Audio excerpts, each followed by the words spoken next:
Ja. Ja.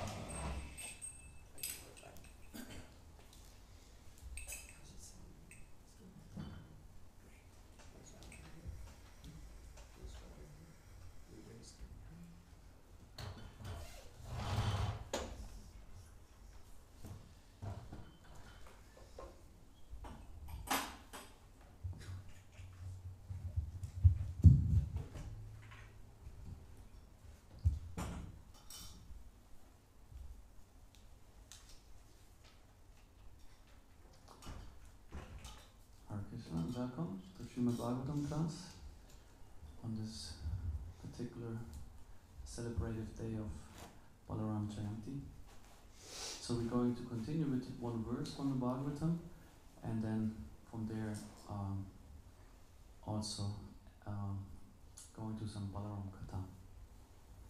Om Namo Bhagavate Vasudevaya. Om Namo Bhagavate Vasudevaya. Om Namo Bhagavate Vasudevaya. Om Namo Bhagavate Vasudevaya. Om Namo Bhagavate Vasudevaya. Om Namo Bhagavate Vasudevaya. So we continue from Canto 4, chapter 23, entitled March Pritus Going Back Home, at text 7. Titikshur Yatava Danta Urtvarita Chitanila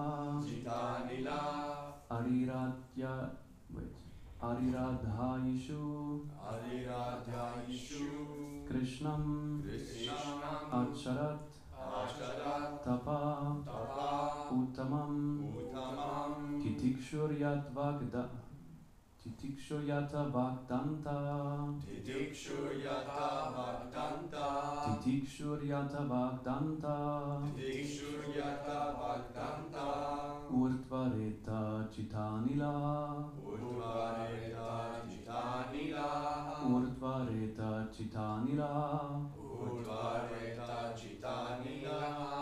Ariradhayishu Krishnam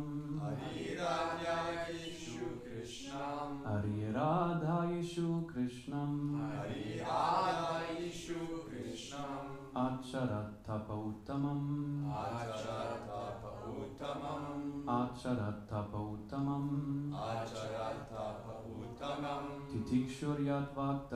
Titikshuriyata Bhagdanta Urtvareta Chitanila Ariradhayishu Krishnam Acharatapa Uttamam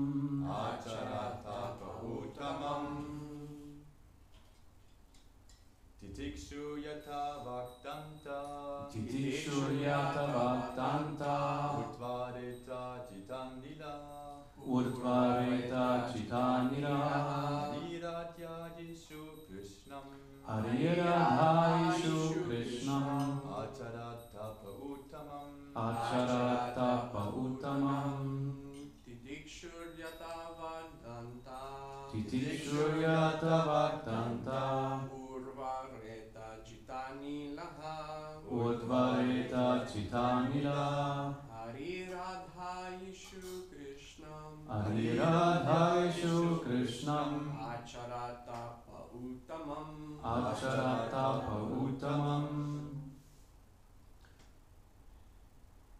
Vaishnavis?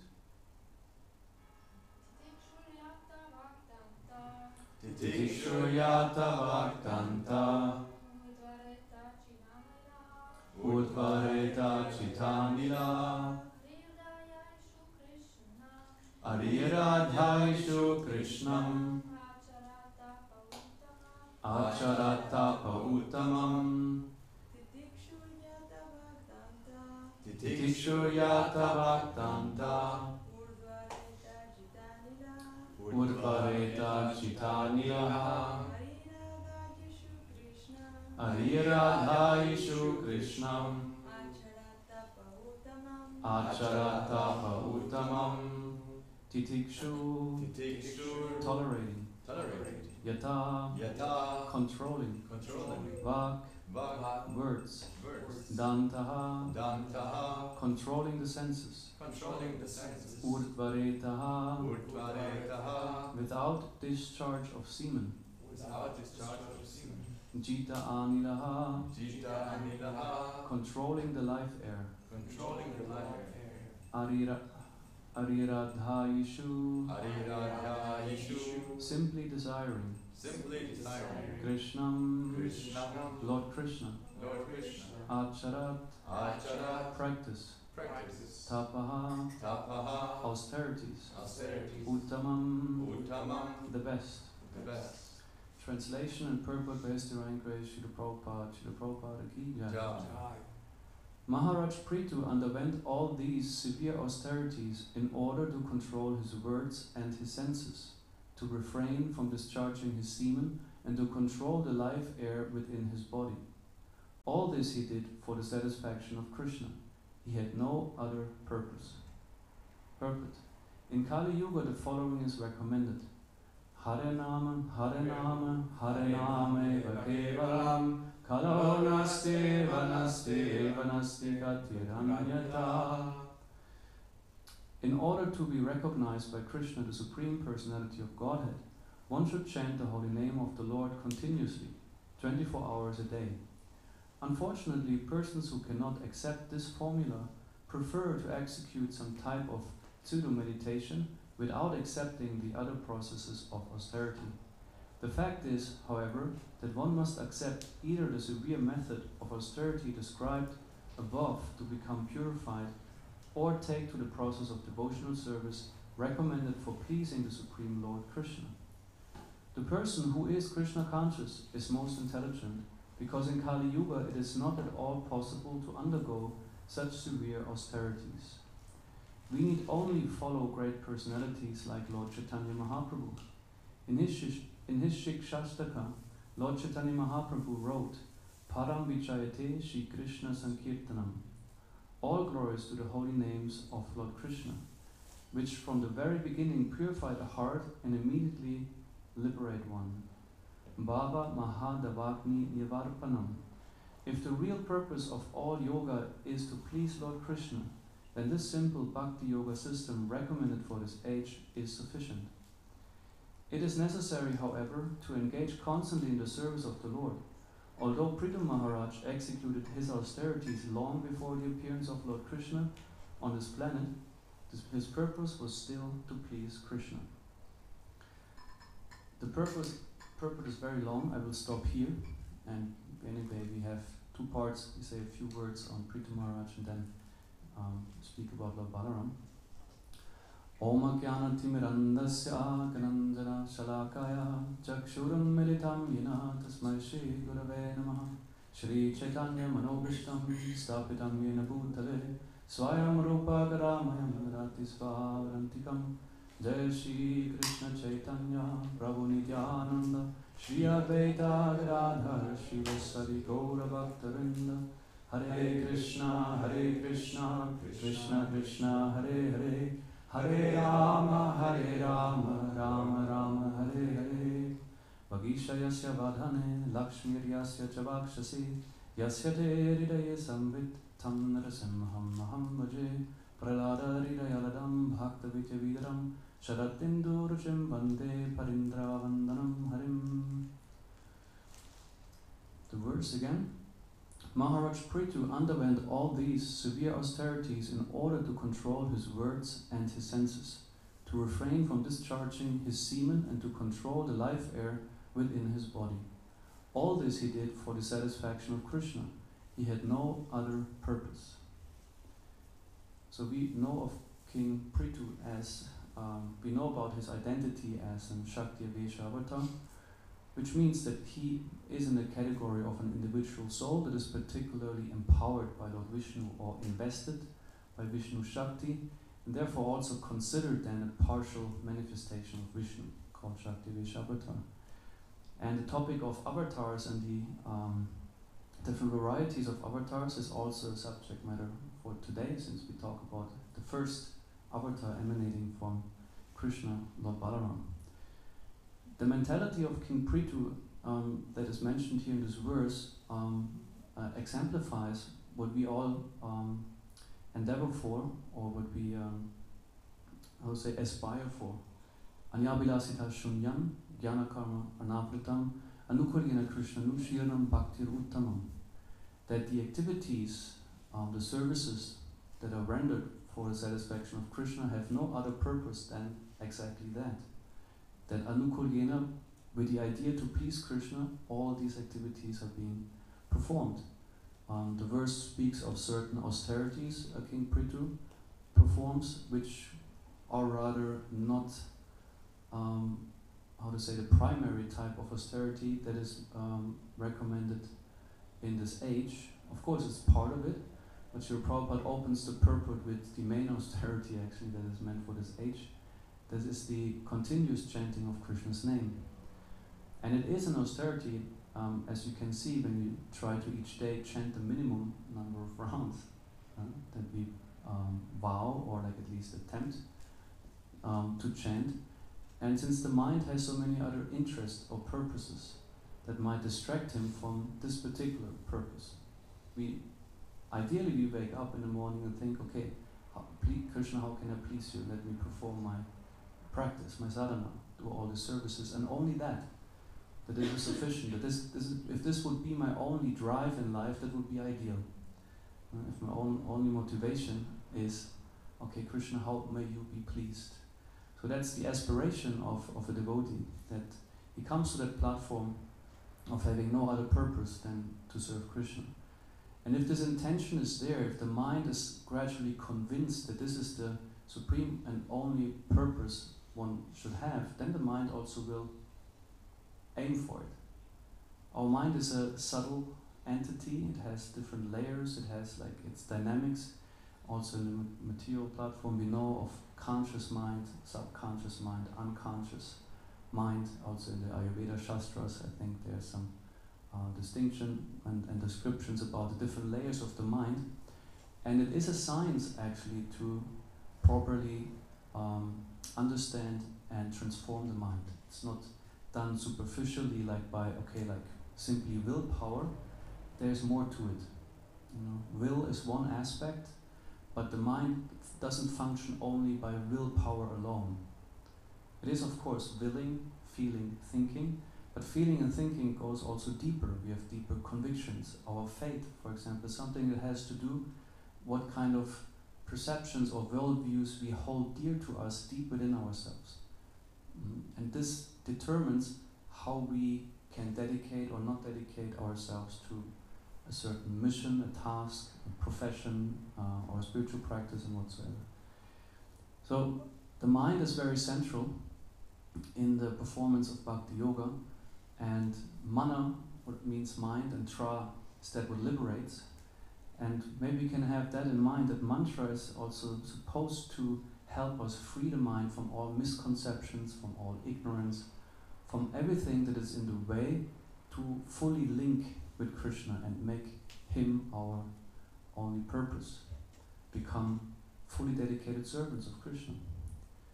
And who is the greatest servant of Krishna? Of course, we can have many answers. Most will probably answer it's Radharani, and that's correct. It's also correct to say Lord Balaram is the greatest servant of Krishna. This distinction is made. He's Sevaka Bhagavan, the form of the Lord who is in the servitor position, and Sevya Bhagavan, Krishna, is the one who receives the service. In the Sri Brahma Samhita, in the first verses, the spiritual manifestation is described. It's a picture, it's an image of a divine lotus flower, and on the whirl of the lotus flower there Radha Krishna resides, and in all the petals around the lotus flower there are the residences of the gopis and other spiritual entities, and this lotus expands unlimitedly in the spiritual world. And it is described how Lord Balaram is the carrier of the creative potency in both realms, the spiritual manifestation as well as in the material creation. So Krishna invests Lord Balaram with the power to manifest and create everything that is there. And we know he is the first expansion of Krishna, and there are some distinctions between the forms of the Lord in regards to their potencies and appearances, and only Krishna is called Swayam Bhagavan, which means that there is no form above him, he does not depend on any other form. Whereas all the other forms that exist depend on Krishna, or it must be said, exist within Krishna. We will hear about it a bit more from there. And there are forms of Krishna which are completely identical, like the forms he manifests when he marries 16,108 princesses. It's that these forms he manifests are called Prakash. They are practically him identically. There's zero difference at all. Whereas then come the so-called Tat Ekatma Rupas, which are forms of the Lord that slightly differ either in appearance, that might be their skin color, which would be Lord Balaram. Technically he's white, and although he's like Krishna just in white, so from the potency he's practically equal. And then there are other forms emanating from this form again, which, like Narayan, has 4 arms, has different capacity or potency. It's said they have potentially, they're all Krishna, but in certain forms he chooses to only manifest a certain degree of his potencies, of his energies. So Lord Balaram is the beginning, and from him there's the first quadruple expansion, as we know, the 4 Vishnu forms. So he's also empowered or entrusted with the Vishnu forms, which are also Krishna in a different way. Vasudev, Pradyumna, Shankarshan, Aniruddha. There's the first one, and from the first Shankarshan comes Narayan, the one who is in the Vaikuntha planets. And from there again a second Chatuvyuha is being manifested, and from this Shankarshan the Mahavishnu is being manifested, that manifests the spiritual world, who is empowered with a creative potency to manifest the material world, and that's his service. He has like an immense service. Balaram creates and maintains and facilitates practically everything, and Balaram also means the one person who possesses immense strength or potency, but it also means who likes to show his immense strength and potency. Today we also will hear about the Dvivida gorilla, which was one personality that Balaram had a fight with. It's a very interesting story. And I find it a very fascinating aspect of Krishna, that he is unlimited and never diminishing whatever he does, whatever he manifests. And the Sri Upanishad opens with an invocation, which is very known. Those who know it can tune into the chanting. Om Purnamada Purnamidam Purnat Purnam Udachyate Purnasya Purnamadaya Purnameva Vashishyate. Srila Prabhupada in his translation describes Purnam as complete or perfectly complete. The supreme whole, he says, is completely perfect.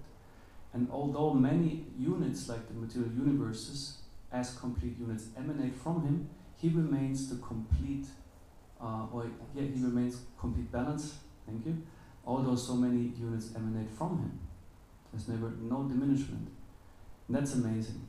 If you look at, maybe a comparison we can draw like to the material world is like the female body. The female body is capable to bring forth bodies or other forms.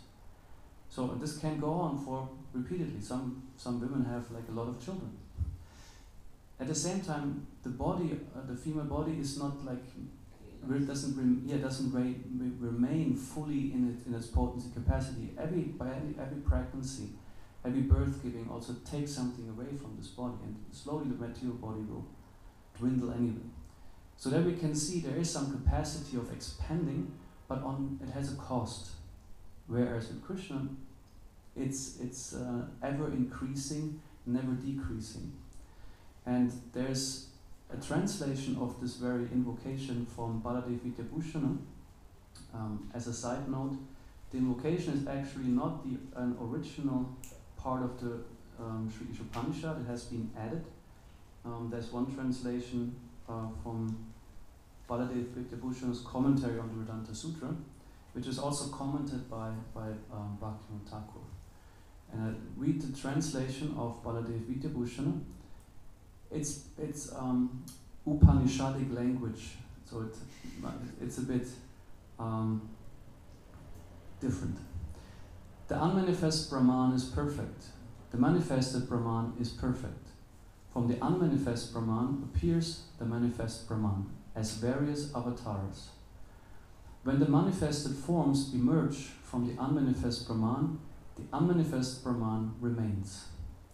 So here instead Purnam is rather used instead of complete and perfect, he says manifest, unmanifest. And Brahman does not necessarily mean everything is impersonal. It's a term in the Upanishads which relates to the spiritual energy or potency, but it has tendency to be interpreted, of course, impersonal. And Bhaktivinoda Thakur writes, the perfect avatari and the perfect avatar are complete, endowed with all energies.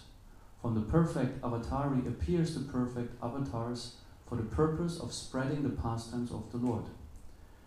When the perfect avatari accepts a perfect form from accomplishing certain pastimes, he is still present, but in a covered form. In no circumstances is there a diminution of the perfection of the Supreme Lord. So he says here, even in the avatar, like that expands from Krishna, Krishna is still there in a covered form. He appears differently to the outside. So also Balaram, Krishna, Balaram, we perceive them as two, because they are also, of course, two. But Balaram exists within Krishna. Everything exists within Krishna, and also Krishna is present in Balaram. So these are his expansions that are not completely separate. We have our philosophy, everything is one and different at the same time with the Lord.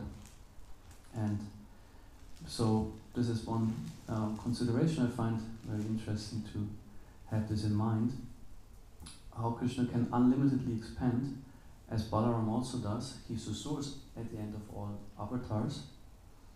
And Krishna does not get lesser. The nature of spirit is to expand and never to decrease. So therefore also Krishna doesn't find an end within himself.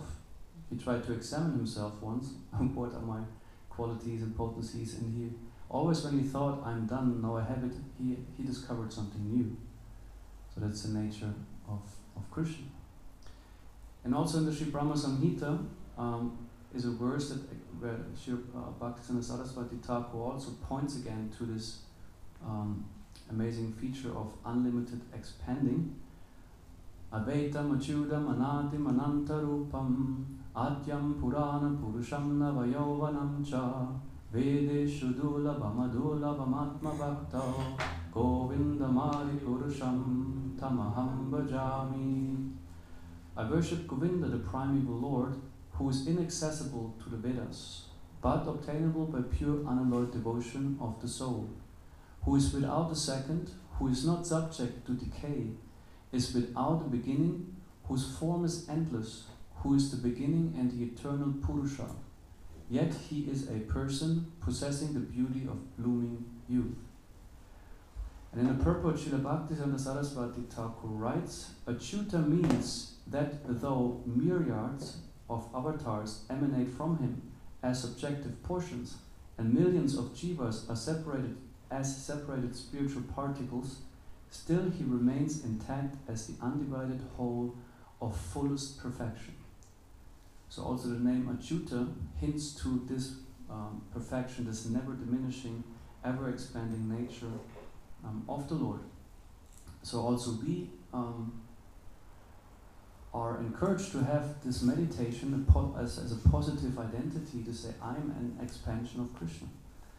That's correct. Of his Tatashta Shakti. Of course, we're not an expansion of Krishna in a sense like Balaram or some Vishnu Tattva. It's a different category, but it's correct to say we are an expansion.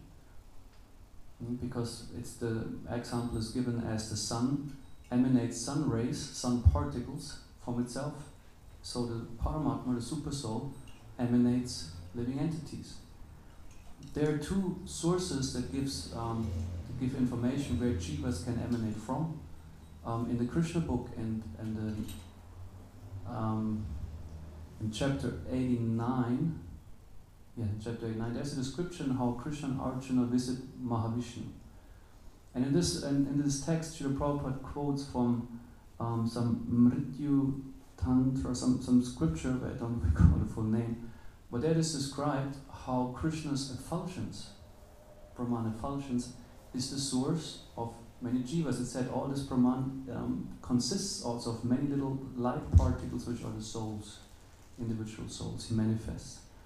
And he has this famous word, Saham, I am Brahman, would be appropriate for the soul to say, because yes, we are part of that divine energy manifest from him.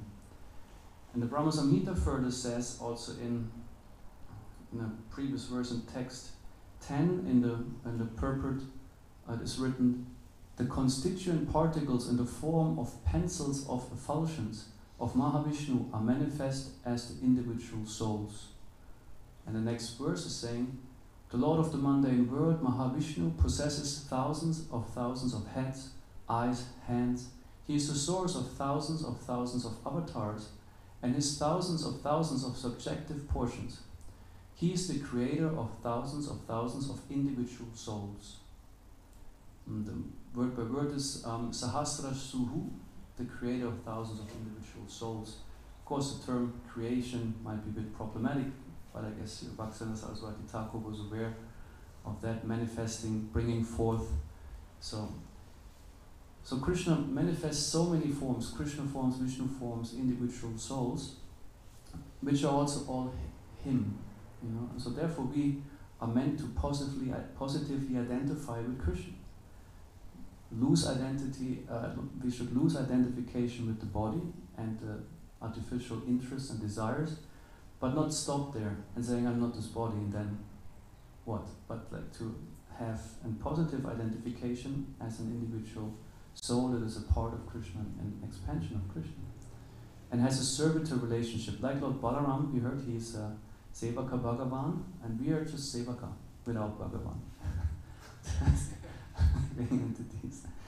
And in the verse that we read before, Advaitam, Achyutam, Anadim, Anantarupam, the translation says, who is the beginning and eternal Purusha.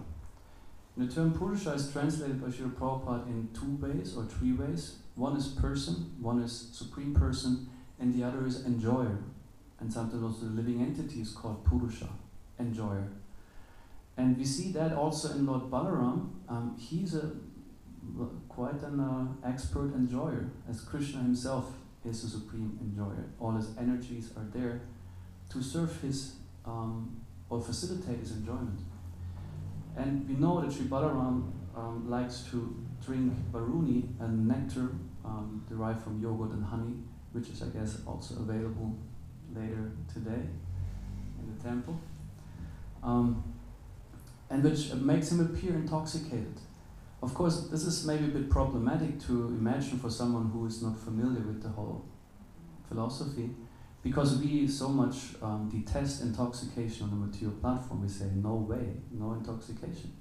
Because it's usually tamasic, it covers the consciousness, it makes a person weird, it makes a person aggressive and whatever. So how come that Balaram in the spiritual world they are intoxicated? It's also described how Krishna or Vishnu looks intoxicated sometimes, with reddish eyes, and the eyes are rolling and they behave like, being high. And this of course is related to transcendental bliss or ecstasies that are the natural state of mind in the spiritual world. And this is also amazing. We, in the material world, and also we have like a state of, sometimes we go into happiness and joy, but often it's like also difficult, like kind of, we feel maybe a bit neutral or like sad or depressed, and like can go up and down. But it's not our natural state in the material world to be full of ecstasy from morning till evening. Maybe in between sometimes some little ecstasy comes. But it's described that Krishna and also then Balaram, of course, have the effect that also everyone who is perceiving them, being close to them, they feel ecstatic. It's described how also Vishnu, which applies and also to Balaram, by its very presence is like an intoxicating beverage for the eyes. So Krishna is being drunk by the eyes, you drink him in, and this very appearance like of him, his beauty is like an intoxicating beverage for the mind. So the individual souls experience ecstasy by seeing Krishna, by smelling Krishna. It's like Krishna's, how to say it, fragrance. Well, it's a fragrance. Yeah, it's like most exquisite flowers. His voice is most pleasing and attractive. Everything. So all the living entities, as soon as they are there, the senses are like magnets. They go like to Krishna and they cannot let go. And also Lord Balaram is very beautiful like that. Every part of his body is extremely attractive. His whole nature, his dress, everything. And also he has his particular gopis he enjoys with Krishna has. He has his own rasa dance even. And Balaram likes also to perform his pastimes in the Vrindavan area, in the forests. And as we know, at the same time there are some demons around who like to disturb the sceneries and like to interfere. And one of these demons is Dvivida Gorilla, which is an interesting character which we will hear because he was very long lived from an age long before Dvapara Yuga, and his pastime was that he liked to abduct the villagers or people like men, women, and capture them or imprison them in caves that he locked with stones and stuff, like just for his own pleasure. It's described like to certain insects who do that with other insects.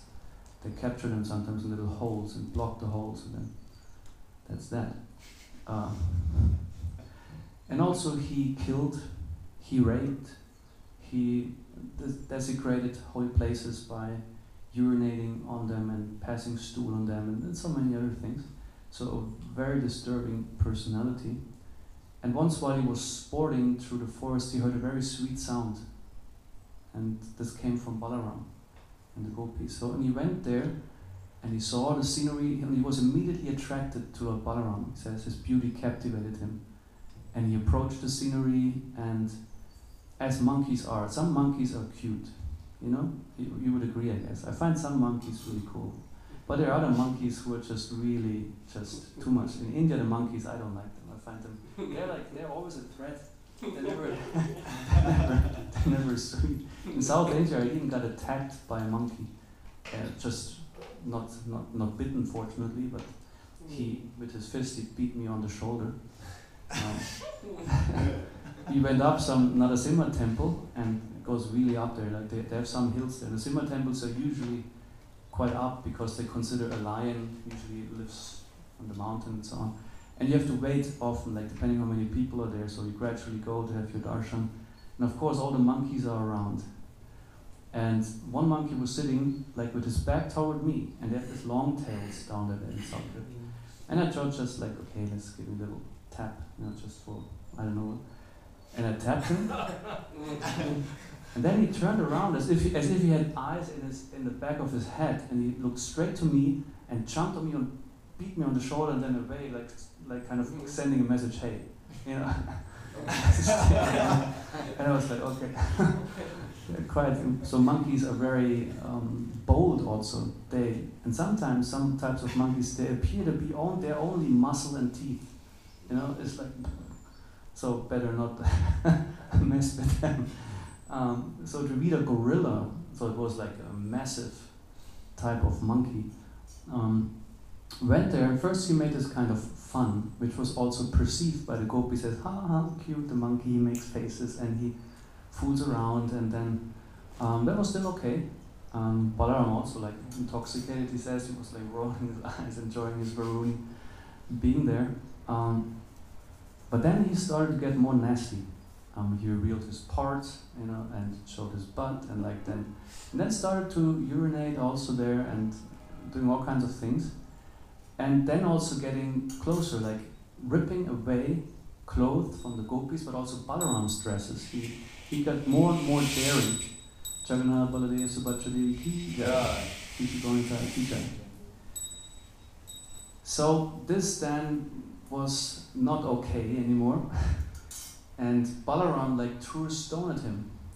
but the gorilla was very agile and he deflected the stone and then stole also the pot, the earthen pot with the varuni from Balaram and drank it himself and got drunk.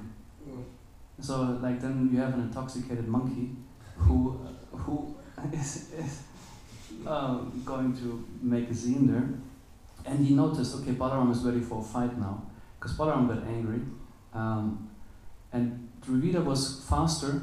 He was very strong. He could just uproot a tree, and with the tree try to hit Balaram, but Balaram used his club and just deflected the attack and hit Dravida gorilla a few times on the head, which usually is enough for demons to die, but Dravida was surviving and he was bleeding, and it's even described, it beautified him like a volcano who pulls out the, how it's called in English, the lava, the kind of, it's also lava, yeah.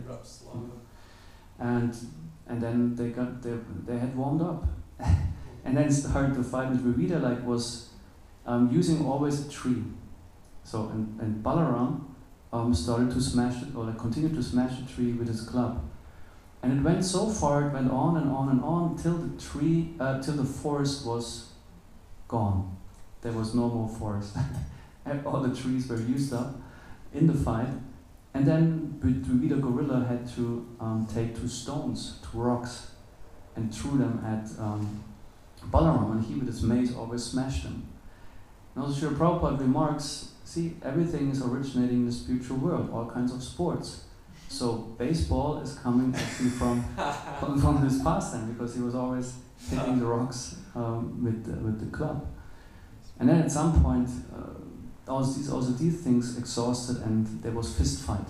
And you can see that often, like in the pastimes, it always starts with certain weapons, and then they exhaust their weapons until they get really close, with fists, or like physically also very close. So then Balaram started to hit him on the collarbone, like this part here, and he said this one blow made the heart of Dravida gorilla explode, and he left his body. So a demon never leaves his body painless, obviously. When you see the pastimes of Krishna kills demon, they go in a very intense and cruel way. They never just like pass away and like sleep and go over to the other side. It's like quite intense. And the question arises, since the identity of Dravida gorilla is that he was actually, at the time of Lord Ram, he was a minister of Sugriva's, so he belonged to the Ram Lila actually in Treta Yuga. And there's a question, how come he's still around, first of all?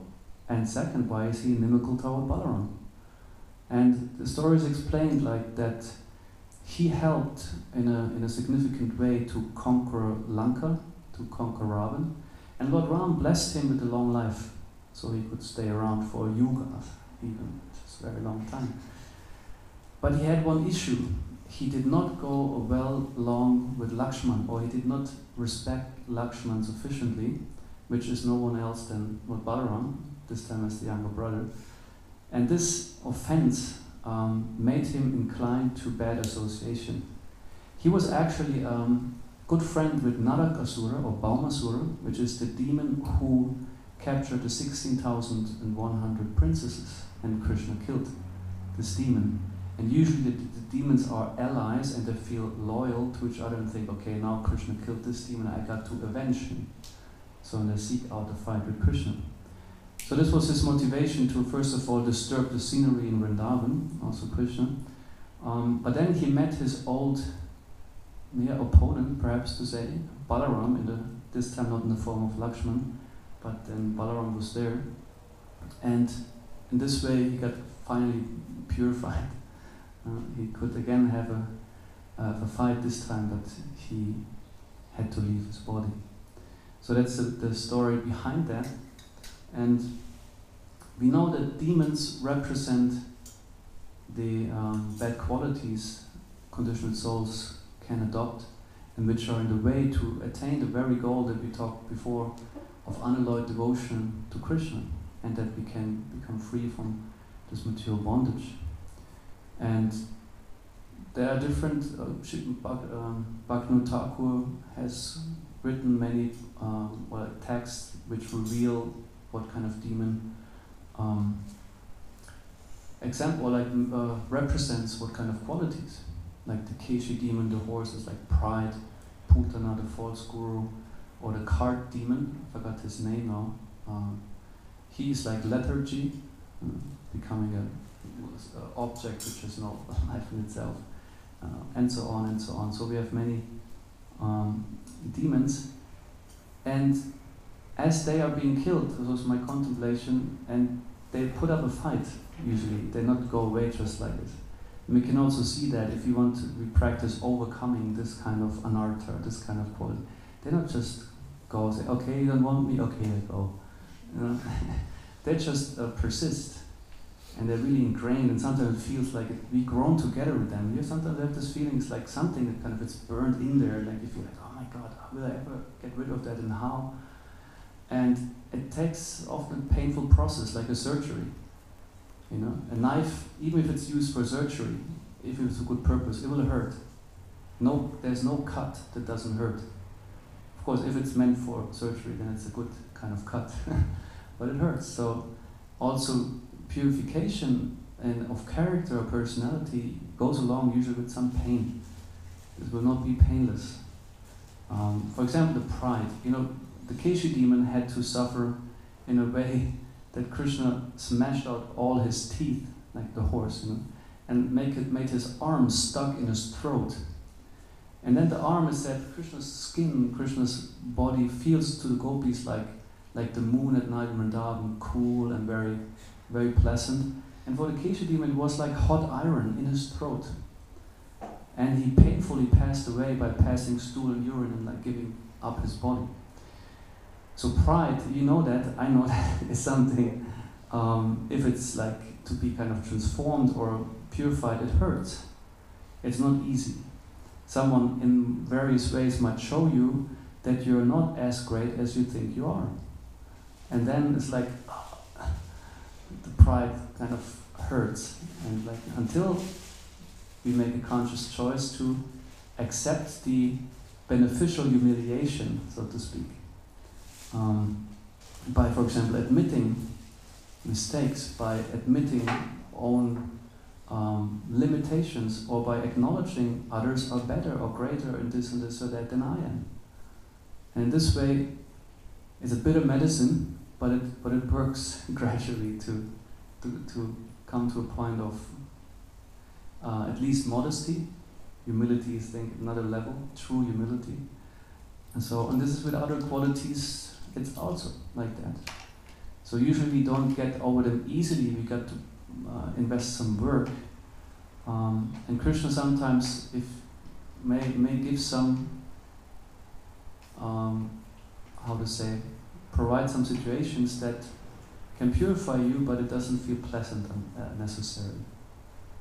So we can take this away, but that at the end, for everything, there is like a good purpose. Krishna has in mind, I do this to you because I want you to advance spiritually. I don't do this to you because I hate you, or,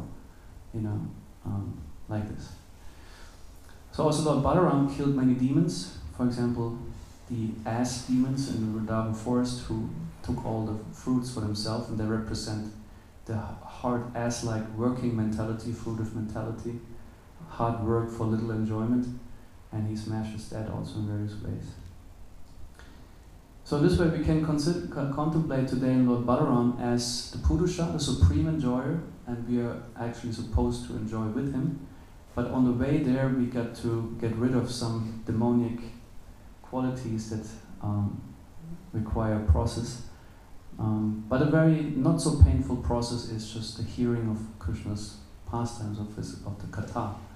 So that's something that's very pleasant, and the Srimad Bhagavatam highlights that in the first canto right there, saying this alone is sufficient to attain spiritual perfection.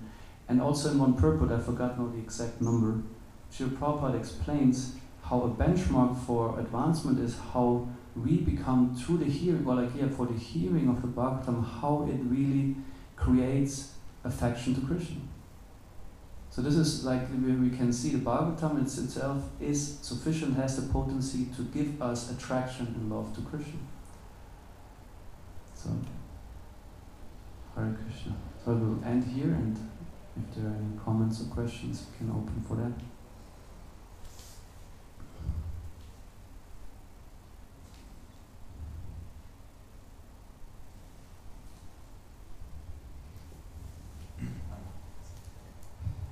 You mentioned the demon Odinokasura working as an ass very hard, so I can identify somehow.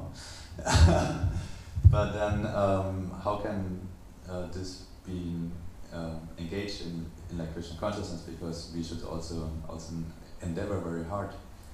Yes.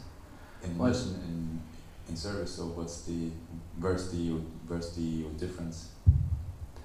Yeah, okay, thank you for the question. There you already have that if of course if the work is aimed at pleasing and serving Krishna, then it's not anymore the ass-like mentality like for fruitive activity, you know. It's not anymore aiming at I work hard so that I get simply enjoyment. So that's the problem there, the motive behind it, what I try to aim for with it. But of course, like Srila Prabhupada encouraged it in so many ways, it's clear all our energy, our efforts, if you can employ them in a direct service to Krishna, then it's a very different thing. Then it's the actual purpose. We give that what we have to where it belongs. Krishna equips us with certain abilities, and if we use it in His service, then we are completely in tune with what we're supposed to do. And then this quality of being hardworking serves you immensely. You know, there's no disadvantage at all. You know, since you completely engage your nature in the service of Krishna, that is what's wanted. Actually, if you do that, you're exemplary. Is that answering your question?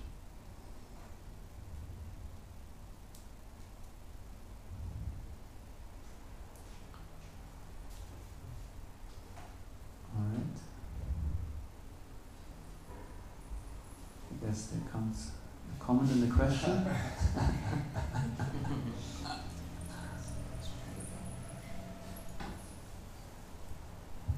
Thank you, Keshava. I had a question actually. Because you mentioned about anarthas and purification, and it's been my meditation for the past couple of weeks. And yesterday I was listening to Ramakanta Prabhu, and he was saying how our suffering or purification, we are actually the cause. We may not want to accept it, but we are the cause. And you also mentioned how this purification is so important, and I really like this analogy of the knife and surgery. And my question is that, in practice, I think for me especially, it's very difficult. Although I do realize that it's for my benefit and it's from within, but I think it's also the human tendency to look for it outside. Like, because of this situation, because of this person. So how can one really change this? Because I am conscious of the fact that it's because of me at the end of the day. Mm-hmm. And it's for my benefit, and Krishna being my best friend is giving me, for my benefit, this purification. So how do I really maybe apply this in practice? Okay. I mean, spontaneously what comes to my mind when you ask that is, it's important to look at, when I consider my own anarthas or my own life, or the sufferings in my life, my own fault, do I go into some kind of guilt, strong guilt feelings, or do I go into some kind of self-blame, or perhaps victim mentality? That would be not very productive, but it might happen. So then we can't really deal with it productively. Another alternative would be, okay, like to be in a spirit of responsibility, in a sense of saying, okay, this dynamic, I have part of it, in my actions create something, and now I'm still also able to work with that. You know, it's something that comes to me, and I'm not just like simply, exposed to it helplessly, but there's something that the situation challenges me to, and to ask into the pain, perhaps. Okay, what is the challenge? What I'm supposed to master here, or what kind of responses do I have? What I'm supposed to learn? And I think then we are on a track of productive dealing with it or learning from it. So I think this could be some helpful distinction to see how do I respond emotionally to what's happening. Is it more like a guilt or like victim thing, or am I capable to go into some sense of responsibility and constructive feedback to accept, okay, there's truth in that what happened, there's for justification that what happens, and maybe my lesson is, okay, I got to change certain attitudes. Maybe my lesson is I got to let go of certain things. Maybe my lesson might be whatever. So can be figured out if also there's a prayer, please Krishna give me the intelligence to see and understand what I'm supposed to learn right now. That's some thoughts that are, is this helpful?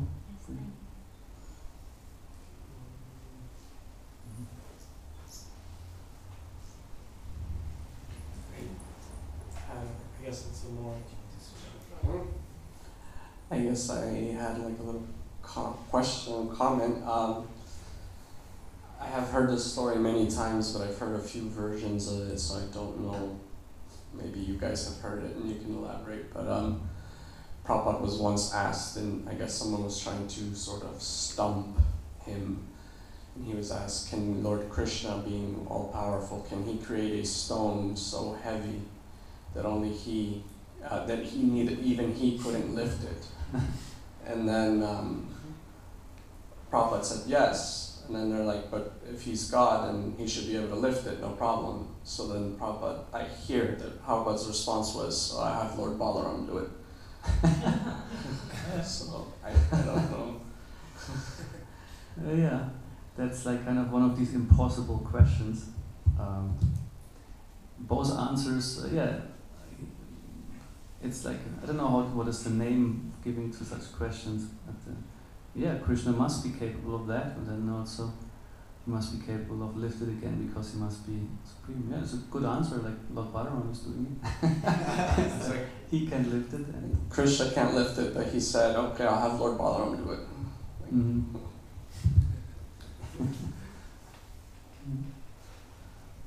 All right. Anything else? Grant her Srimad Bhagavatam ki jai, Shri Balaram Jayanti ki jai.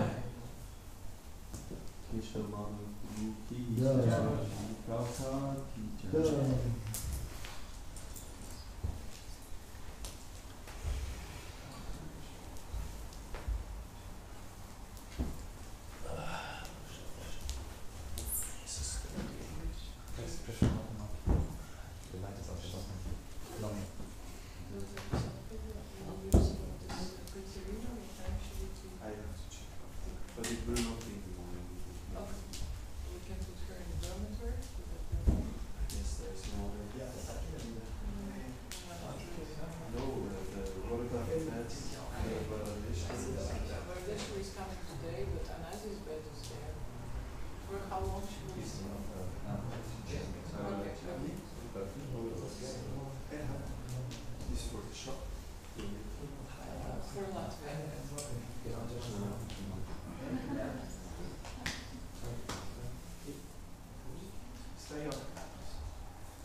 Yeah. For any So situation.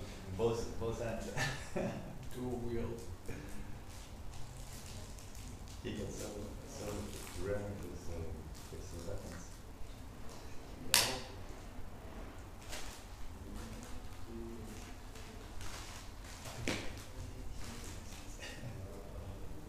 I love the wings. So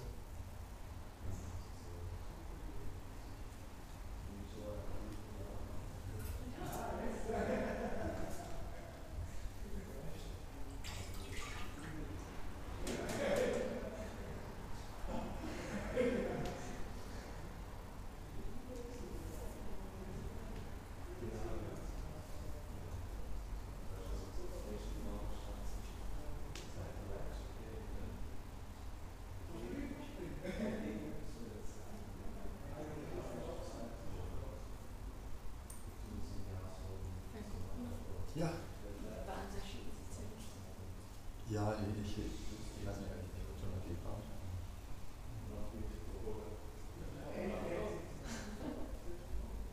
Yeah, Cody Computer Project mixing, but this light setting's a bit more bluish.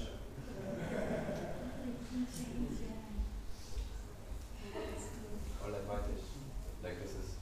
Huh? So. When you're filming. Or just. Oh, this is cool. It's good. Blue. That's nice. Yes, that's good. first time I've seen them play very well. Why don't you play more? I'm always somewhere else. Yeah, I see. Cool. What's the name of the app? Maybe Philips Hue. I downloaded it so Yeah, so nobody knows that they can control this. just in the net? Yeah. Yeah. It is connected with the internet here. That's something like this. For Android, it looks in the net. And they are the from Philips, but they're also not like third parties which also work. And you need to be connected to the template Wi-Fi. Template Wi-Fi.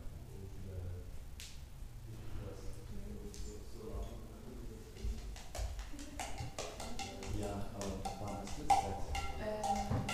Also weil das ja fast kein Frühstück. Okay. Aber jetzt gleich mal anfangen. Das Öl schon auftragen und dann. Muss man das nicht sehen?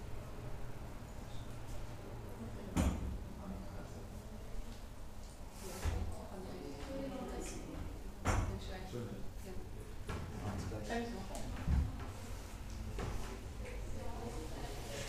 What is the temporal Wi-Fi? Same password. Krishna temple is.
He wants me to press the button. Is it that button there? Oh, yeah. You need to climb over. Is it in? Schnell.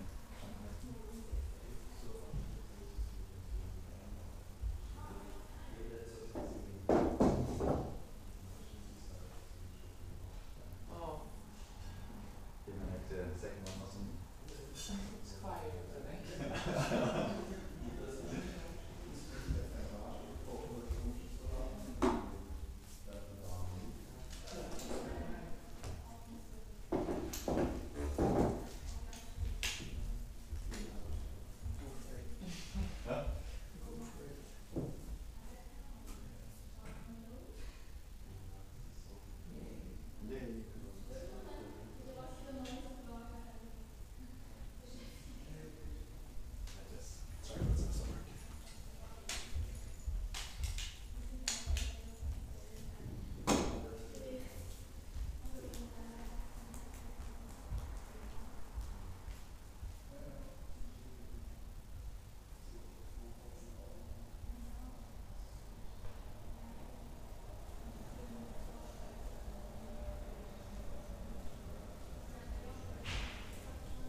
It's so dark behind.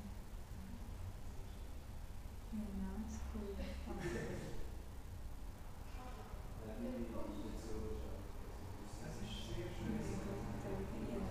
Like that? Yeah, I think so. It's, Brighter. it's good to be connected now for Janmashtami. Are they changing? No, it No? would be. Now I'm just looking at these pillars. I still don't like how they are disclosed.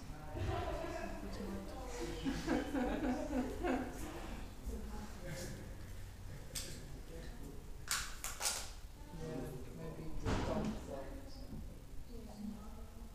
You can also do just on one, not both of them, but just one. Just one. Yeah. Then it will be a bit more aesthetic. You can leave the cloth behind, like it's going to be too much for one, of course, but then it will be a bit nicer. You can just leave it with one.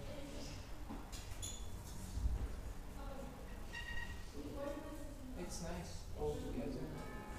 Kurma is pretending to be Valorant today. Kurma is pretending to be Valorant. Sweetheart.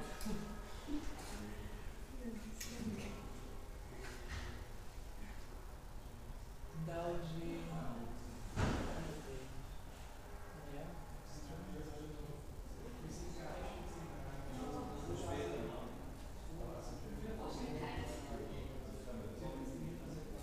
If I understand